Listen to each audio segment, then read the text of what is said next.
The Senate overnight unanimously moved to fund most of the Department of Homeland Security and finally pay TSA workers who have gone without a paycheck for more than 40 days. Left out of it is funding for ICE and Customs and Border Protection. Republicans are now expected to try and muscle that through later on in a later bill. Now, the bill now moves to the House, where time is ticking to pass something before Congress is expected to leave today for a 2-week recess. It comes after President Trump said that he would order DHS to pay TSA officers, but it is not clear at this hour exactly when that will happen. All of this could shorten those major lines, but it may take a bit. At Houston's George Bush Intercontinental Airport, wait times reached 4 hours before 5 this morning. And that's where Ed Lavandera is right now. Ed, give us a sense of what you're seeing, because it doesn't look pretty.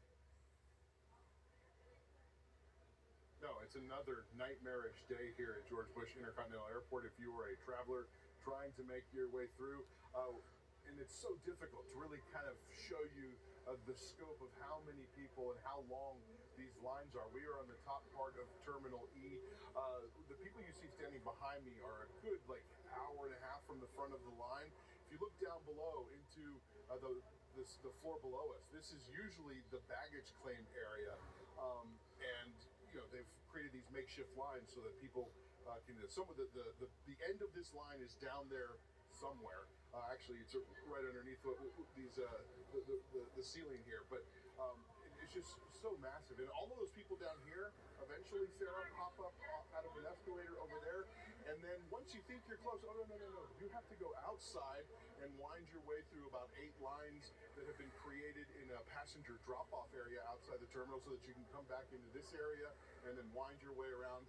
And then the promised land of the security checkpoints is over there behind those gate area that you see way there in the distance. So it's a long road for these passengers, and you can really sense over the last few days that we've been here just the growing frustration. So many people tell us they're coming here 7-8 hours ahead of their scheduled flight time to make sure that they don't miss it.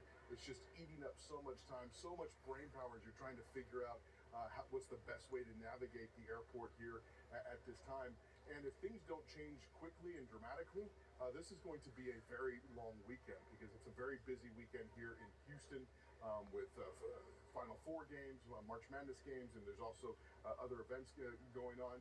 And so Sunday, Monday could be even more dramatic than what we're seeing right here, right now.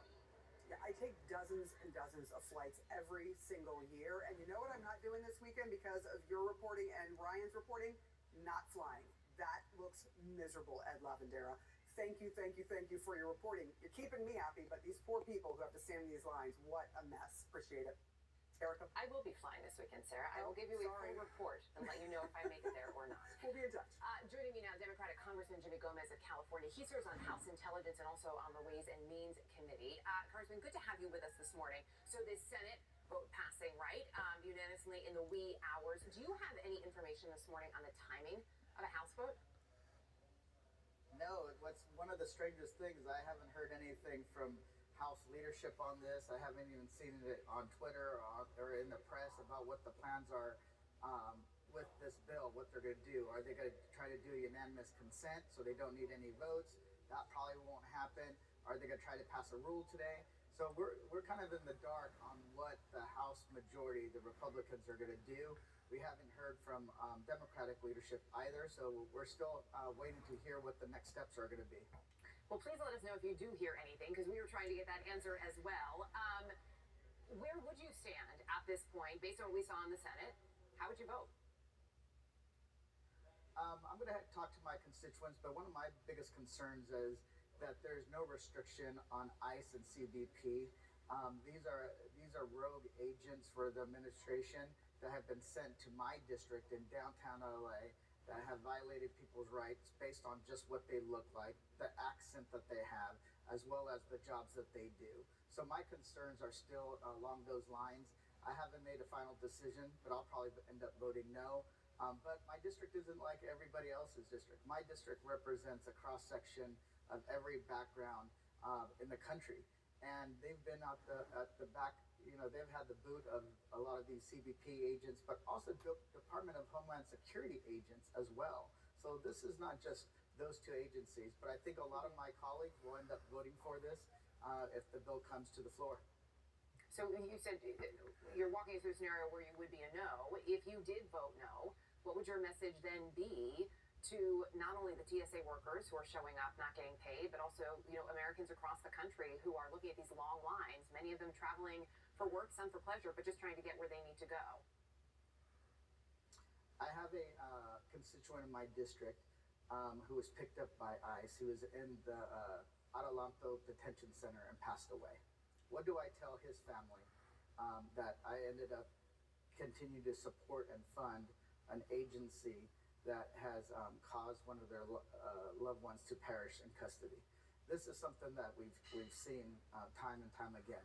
Or the mother, she was 8 months pregnant, was picked up one day. I tried to go and see her the next day. She wasn't even in the system. The next day we find out she was already deported, 8 months pregnant, back to Nicaragua. So my constituents, my district is very different than a lot of the other districts, but so they know that I have to put up a fight. And here's the thing, we were trying to get changes in Department of Homeland Security, CBP, and ICE. Simple things, right? Don't deport U.S. citizens. Have a judicial warrant before you kick somebody's door down. Take off the face mask. So what we consider simple issues, they refuse to do. So what do I say to those individuals in my district that have honestly been abused by ICE and CBP? And let's not forget, they still have $175 billion in one big beautiful bill that they can use with no strings attached. So I believe that in my district, they would want me to vote no. If the majority can pass it on unanimous consent, they don't need our votes, they should go ahead and do it. Even though some of my other colleagues will vote for it, that's fine. That's up to them. So let me ask you, just on because of what you're saying, right, about those reforms that many Democrats did want. Senator Thune saying in response to the vote last night, and I'm quoting him here, the Dems wanted reforms. We tried to work with them on reforms. They ended up getting no reforms, but we're going to have to fight some of those battles another day. Senator Schumer said he was happy that the caucus stayed united. Beyond that, what do you feel Democrats got in the Senate last night? Well, for some of the Democrats, they ended up getting the funding for TSA, as you said, and that's a bigger deal for their areas, and that's what they're going to support. And that CBP and ICE was not included. For me, that's not enough. For me, I want to see more restrictions, because right now you have a slush fund in the one big beautiful bill that Trump can use to do whatever he wants with CBP and ICE. How do you think he's allowed to send them to airports? How do you think he's allowed to send them to Minnesota and all over the country? He has a slush fund. He can do whatever he wants with it. He can even use it to pay for TSA employees. So he could have done that weeks ago. He chose not to. So although they ended up funding the Department of Homeland Security, there's not a lot of restrictions on how that money is going to be used when it comes to CBP and ICE.